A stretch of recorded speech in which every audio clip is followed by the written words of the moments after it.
Hello, welcome back to Army Public School. This video is for class 12 student. Today we are going to talk about aggregate functions. Actually, in previous videos we have a discussion about different type of functions in MySQL. I have told that there are two basic types of function in MySQL. First, single row or linear function, and second, group function or aggregate function. In earlier video we have seen single row function, single row functions that work on every row of the relation separately. For example, we are having character function, numeric function, and date and time function. All belongs to single row type of function. Now we are going to talk about aggregate function or group function. So first of all, I'm logging into it and use APS. Now the first function that comes in case of aggregate function is max. But before using the max function, I'm opening a table, select asterisk from EMP. Okay, you can see this is the table. Now if we want that which one from this table, that means which employee from this table is getting the maximum salary, so we can get to know by viewing at the salary column. But the problem will arise or will extend if we are having uh, thousands or lakhs of record in the same table and we have to look for the maximum one or the highly paid one. So for that we can issue the command select max and in bracket salary from EMP. If we type like this and press enter key, you can see the employee who's getting the maximum value is 28,000, and here max salary which we have used in the command, this function will become the column header and the value is given here. Now second one is max and then after min. So if we want to get the minimum one, so at that time we can issue command select min salary from EMP. In this case we are going to get the minimum salary from the employee table, and that is 8,000. So max and min, these are the two aggregate functions which is used to find the maximum and minimum salary from the table. Now moving forward, I am going to issue another command.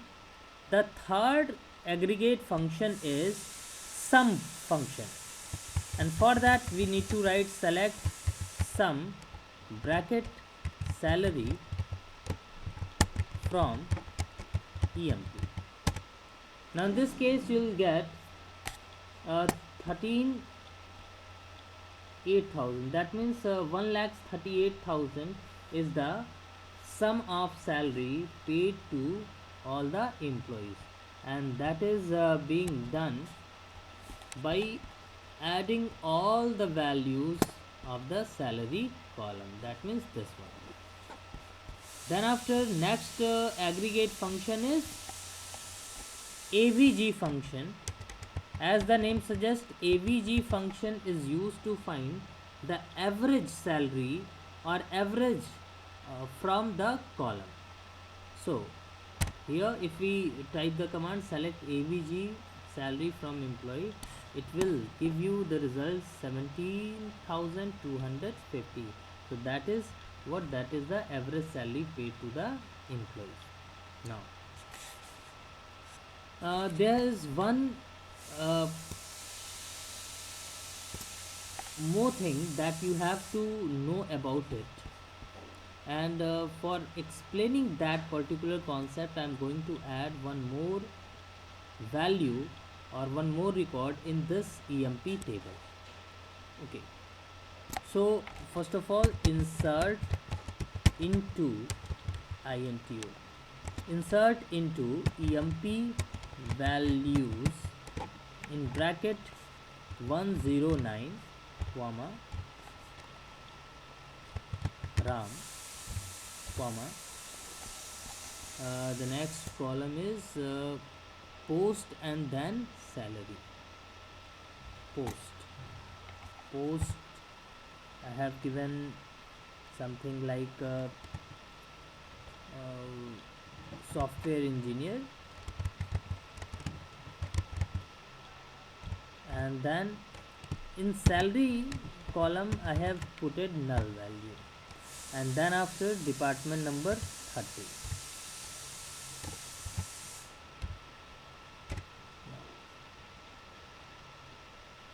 So again we'll see the table, select asterisk from EMP. Now you can see we are having one record which is having null as a salary. Null means nothing, he is getting nothing. If we write the command select some salary from EMP, again we are getting the same value. And if we write the AVG salary, again we are getting the same value.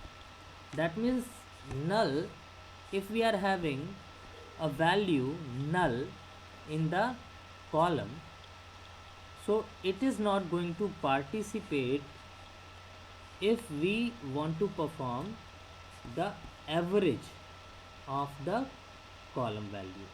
For example, here you can see 17,250 was given in earlier case, and here also we are having 17,250. That means suppose if we are having a column a null value in a column, so that is not going to participate in the average operation.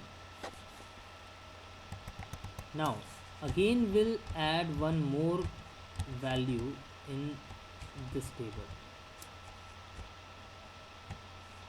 110 and Ramesh, software engineer, and in place of null I am giving 0 as a salary. Now see what would happen. If we write some salary from EMP, we'll getting the same value. But if we write select AVG salary from EMP, now we are going to get 15,333.33, which if you match it with the previous value, in the previous case we are having 17,250, but in this case we are having 15,333. So that is the difference between both of the value, and this is occurred because of this 0. So by the above example we can come to the conclusion that if we write select asterisk from EMP, so if we are having 0 as a value in any column, so 0 is taken as a legal value and is used to perform the average and other operation. But if we are having null value, it is not going to participate in any of the calculation. Now the last aggregate function is count function, and count function can be used by two ways. So first of all, if we write select count in bracket asterisk from EMP, so at that time we'll get 10 as a value. That means it is counting the total number of values or total number of rows in the table. Okay, asterisk, that means we haven't given any column name, specific column name. But if we write count salary from EMP, at that time we'll get 9 as a result. Why 9? Because in this table we are having 9 legal value in this column, in the salary column. 0 is taken as a legal value, but null is skipped. So actually there are 10 values, but there is one null value. So we are having only 9 legal value, and that is why it is displaying count 9 as a result. So these are aggregate function. Again, listen it carefully. Sum, to find the sum of a column. Second, min, max, average and count. Thank you.